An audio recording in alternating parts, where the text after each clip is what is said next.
Morning, everybody. Happy Friday. Welcome to the weekend report for March 31st, 2023. We are officially through the first quarter. Baseball season has officially started. We're moving into playoff hockey. Still hoping my Blues might eke it out. Not holding my breath, but that would be nice. So a lot of sports coming our way. But we need to talk about what's in the news and how it affects you as a buyer or someone who's interested in refinancing. What's going on with interest rates and what's been in the news. Going to start right away with a couple of slides for you on appreciation. So this is for the month of January. We talked a little bit about this last week. We're going to bring it back again. The Case-Shiller numbers showed that month over month we were down 0.2%. That 0.5% is non-seasonally adjusted number. Year over year, we are up still 3.8%. So anybody who's speaking about, there being this housing bubble and price values crashing, that is not the case. We are still seeing appreciation in homes. And if you look at the appreciation from the peak of June 2022, we're only down 3%, not huge. FAFSA, their numbers were at month over month up 0.2%. Year over year, they're at 5.3%. And again, from the peak in June of 2022, down just 0.6%. Now, the difference between those two, Case-Shiller takes into account all homes, whereas FAFSA only considers those homes that have a conforming loan limit. So that's what's going on with appreciation. There is no massive bubble. Home values are not depreciating at some concerning levels. So signed contracts came in for February. They're up 0.8%, and the expectation was that it would be down 3%.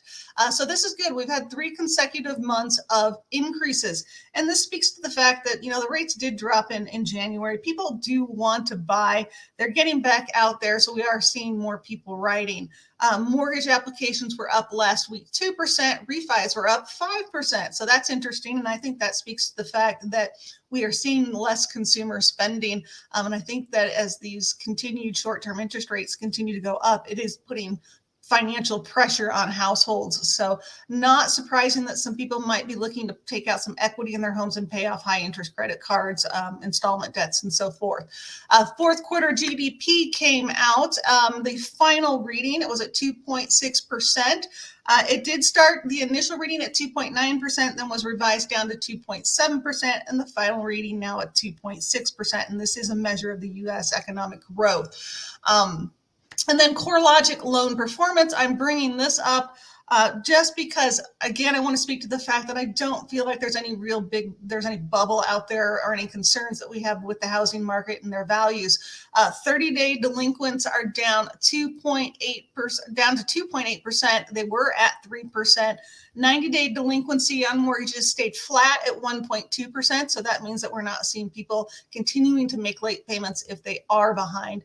And then foreclosures, again, flat at 0.3%. So very, very good. Last chart to show you here is the PCE. That came out today. That's the Fed's favorite measure of inflation. This was for February, and you can see that the headline number was up 0.3% versus the expectation of 0.5%. And year over year, we're at 5% now from 5.3. So we are seeing inflation coming down. The Fed just doesn't like the pace. They think it's too slow.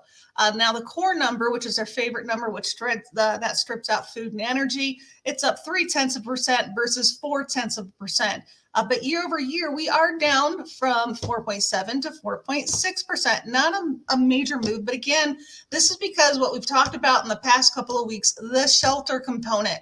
It is up 0.7% months over month, and year over year is still up 8.2%. And that again speaks to the fact that shelter is a largely lagging number, and the feds are not taking into account that the actual real life numbers are quite lower. It's just that we haven't seen the adjustment yet in the time frame. So we'll probably expect to see that in May. So with the Fed looking backwards and not looking at real-time numbers and looking at what typically happens and where that shelter component is going, they still feel like the inflationary point is too slow, and it's really not. It's just that the numbers haven't caught up yet. And also speaking to kind of those refinance numbers I was talking about in applications and spending, you can see that personal income was only up 0.3% versus 0.2%. And the reason why I bring that up is because in January, it was up 0.6%. So we're seeing a decline in personal income. And then personal spending, it was up 0.2% versus the expectation of 0.3. But again, we are down from 2% in January. So that's a pretty large adjustment.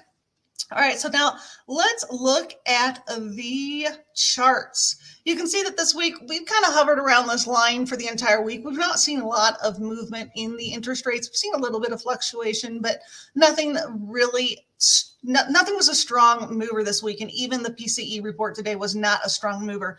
I feel like we're really going to start to see some movement in May. So keep an eye out in that time frame. But that is where we are. If you have any questions, please do feel free to reach out to me. I do appreciate your comments. Any questions that you have, I will respond to you timely. Do like and share my videos. I do appreciate that. I hope you have a great week and enjoy the great weather that we're having, and I'll see you next week.